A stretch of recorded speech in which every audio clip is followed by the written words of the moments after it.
Here we are at Col de la Madrassier outside of Monégal in France. Just did the vertical kilometer run.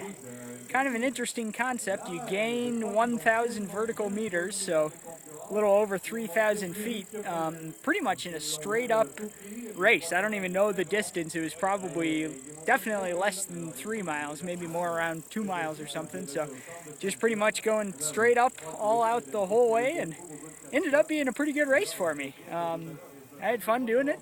Definitely suffered some, had some pain, went for the win, but ended up in second place. So I guess that's 2 second place finishes and 2 races in France the last 2 years. And maybe we'll have to go for a win next time around. But pretty cool spot here. Thanks a lot to Merrill and Zanfell and the other sponsors for the support. Here's the competitors.